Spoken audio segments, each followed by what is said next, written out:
Well, this is the one-of-a-kind financial show daily, and I'm Mike Milligan, your host. I am a certified financial planning professional, the founder of One Oak Financial, the host of the Ideas by Mike podcast, and the author of the one-of-a-kind financial plan and retirement deja vu.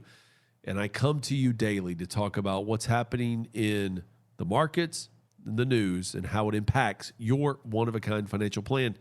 Today, a brief conversation on how the markets ended on Friday, and a special report on a question I got from a reporter. Educate, coach, plan, never miss a moment. That's my mission and my motto. Let's get to it. On Friday, the markets ended mixed, with Dow and the S&P ending up and NASDAQ and Russell 2000 ending up down. We're still obviously waiting on what's reports on what's coming out of Iran and the impact of oil and more earnings announcements that are going to come. We've had over a third of the S&P 500 companies report at this point, with more to come this week, and more on that and how it impacts your money as the week goes on this podcast. But a reporter sent out a request to me recently, and I want to read it to you word for word. Seeking U.S.-based financial planners and wealth advisors to explain why the first $100,000 is often the hardest to accumulate and what strategies actually help people reach it. Here's the thing, folks. When I saw this query, I smiled because I don't just get that question from reporters. I get it at the kitchen table, the conference room table, in the Zoom meetings, online, to answer on my radio show. I get it from the students at Old Dominion University. I get it in the comments to this very show. Mike, why does the first $100,000 feel impossible? And I'm not the only one talking about it. Just this week, Fidelity published a whole piece on why the first $100,000 is the hardest milestone in investing. And Charlie Munger, Warren Buffett's late right-hand man, called the magic number. He called this the magic number decades ago. So the big institutions and the legends agree with what I've been telling you from this microphone. I'm going to give you that full answer. Not the two-sentence quote that ends up in the article, but the whole thing. Every question that reporter gave to me in my interview, I want to answer it for you live on the one-of-a-kind financial show daily. So let's go. Be one of a kind with Mike's plan. Why is the first $100,000 the hardest? That was the first question. Because at the beginning, your money isn't working. You are. Think about it. When you've got $5,000 saved, the market has a great year, up 8%. You might make $400. That's a nice dinner out these days. That's a trip to Costco, as one of my clients told me on a call last week. That's not a life change. Compounding, the thing everybody promises you, hasn't shown up to the party yet with that little bit of money. So the first $100,000 is built almost entirely by your own two hands. Your income, your discipline, and your choices. Fidelity's new research that came out last week said it exactly that way. Early on, most of your growth comes from what you contribute, not market returns. They even called this the least rewarding phase of investing. Their words, not mine. And it comes during the stretch of life that throws the most at you, whether that's repaying student loans, buying your first home, kids, the transmission that goes out the week after the water heater ruptured. See, you're building the habit and the balance at the same time, and I'll tell you a secret. The habit is the hardest of the two. Now, Charlie Munger understood this better than anybody. Back in the 90s, he told a room full of shareholders, and I'm cleaning this up a little bit for this show, quote, "I don't care what you have to do if it means walking everywhere and not eating anything that wasn't bought with a coupon. Find a way to get your hands on $100,000, end quote. He said also that the first $100,000 is he used a word I can't say on the show, but then he said, you got to do it. And here's the kicker. After that, his words, you could ease off the gas a little bit. Why was Munger so worked up about this one number? Because of compounding. He knew that once the foundation is poured, the building goes up fast. One quick note for accuracy, because we're educators here. Munger said that in the mid-1990s. Adjusted for inflation, that's roughly $200,000 today. So, but the real principal hasn't moved an inch. The first pile is the hardest pile to accumulate. That's how I answered the reporter. Let me go into the next one. He asked what are the habits that separate people who get there? Well, in over 2 decades of doing this, meeting with people face to face, the people who reach 100,000 have 3 things in common. Number 1, their plan is written down. See, the financial plan is the most powerful document you can have at your arsenal. It answers the question, why is money important to you? It puts a vision out for what you want your life to be, mostly centered around community health and impact. And then we get to the actual writing of the plan. What is your income? What are your current assets? What are your goals? What are the obstacles to get in there? What are the problems you have, and what can we do to solve them? And then that's when we start the implementation. But the plan is written down. It's not in your head. It's clear. It's simple. It's on paper that you could put on the kitchen table. A portfolio, by the way, is not a plan. A 401k account, it's not a plan. It's an account. So number 1, the plan is written down. Number 2, they automate it.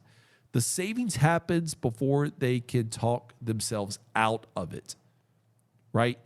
This is not optional. It's not something you do by clicking a button yourself. It's something you automate.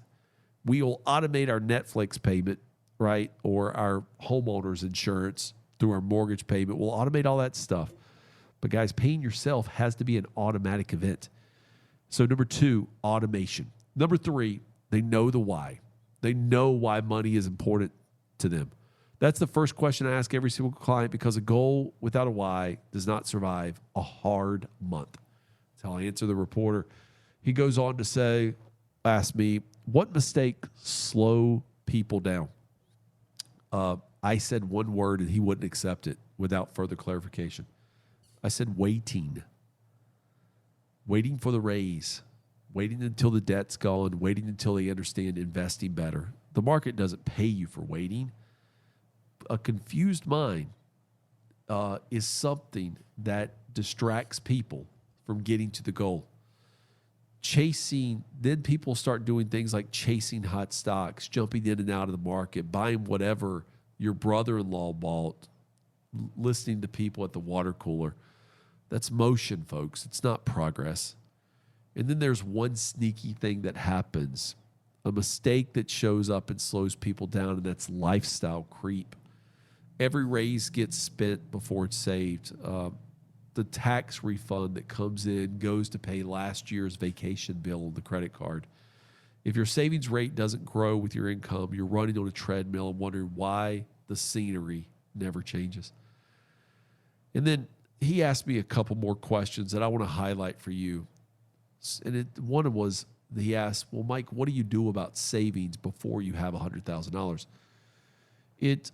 Investing has a smaller role than you think, but it's powerful, right? Before $100,000, your savings rate matters more than your rate of return. So don't let fear of panicking, the panic of putting in the wrong fund, stop you from starting.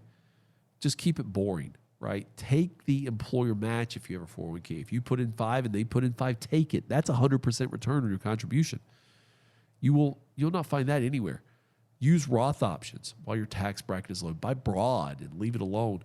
The real job of investing at the early stage isn't the return. It's building the muscle of being an investor. So when compounding does show up, you don't flinch. And remember, that's education goes, guys. It's not a recommendation.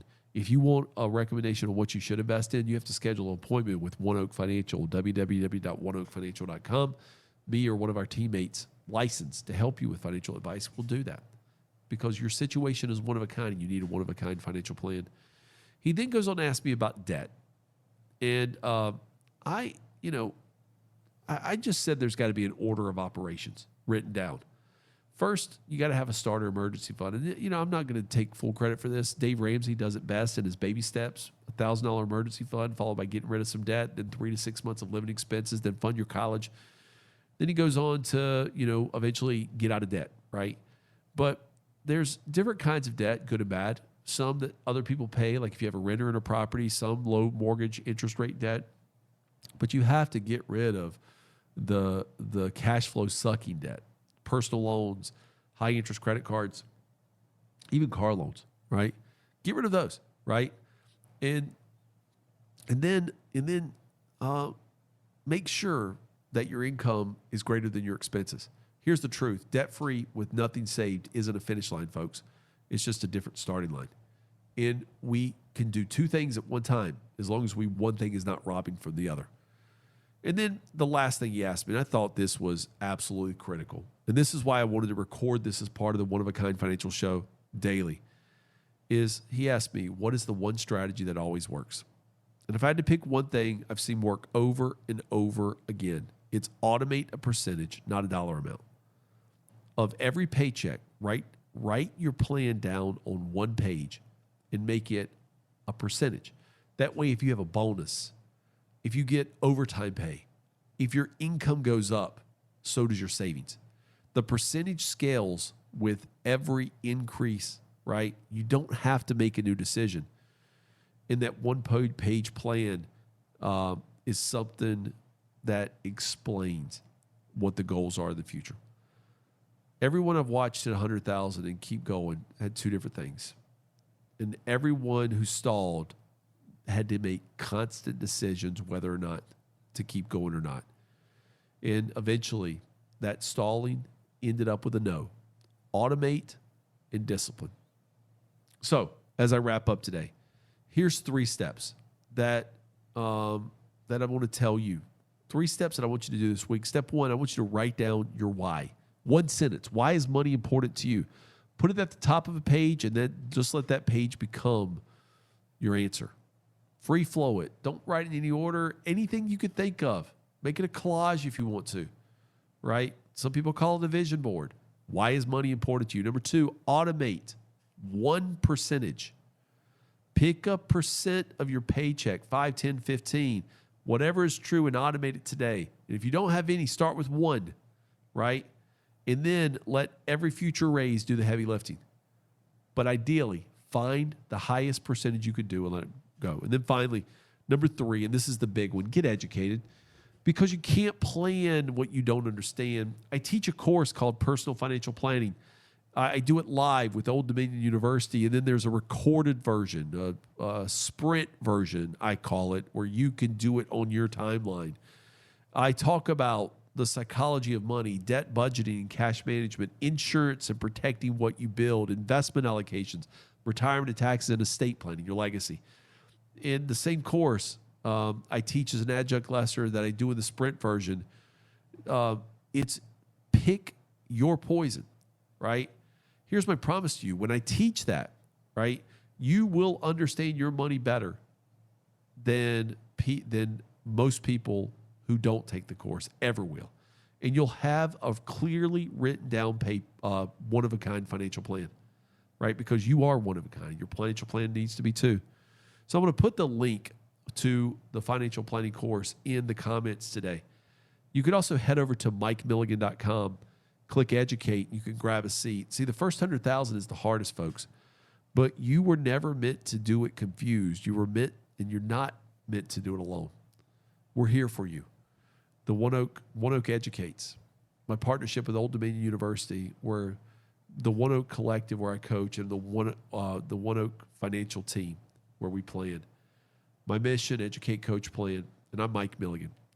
Whatever you do this week, join us daily on the One of a Kind Financial Show Daily. I'll jump back into deeper details about the market tomorrow, but for now, never miss a moment. Be one of a kind with Mike's plan. This has been for educational purposes only, and it's not for investment purposes. Review your plans, your accounts for clarity on your own terms. If you need assistance with that, you can reach out to oneoakfinancial.com. That's the number one, oakfinancial.com. I am an investment advisory representative with Advisory Alpha LLC. Ideas by Mike doing business as One Oak Financial is an unaffiliated entity of Advisory Alpha LLC.